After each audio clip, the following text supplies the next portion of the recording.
Namaskar, Kolomkha. I would like to welcome all of you to a very important event that we're going to have tomorrow, that is on the 18th and also on the 19th of August 2025. The program will start at 11 a.m. tomorrow and it will go on. It's open to the public. We are going to commemorate and honor our Maharaja, that is Maharaja Bikram Manikya of Tripura. It's his 117th birthday.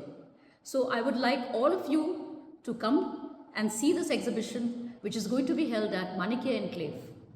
And I'm sure you're going to learn a lot from this exhibition, because we're going to have a photographic exhibition depicting his life and his contributions to the state and to his people.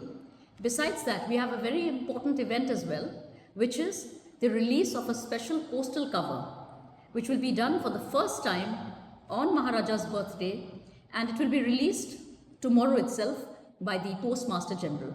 And so I would like all of you to be a part of this wonderful occasion, this joyous occasion. And so once again, please do not miss out on this opportunity. There'll be lots to see, an exhibition, also a food stall, and sale of souvenirs and books on Maharaja. Thank you very much.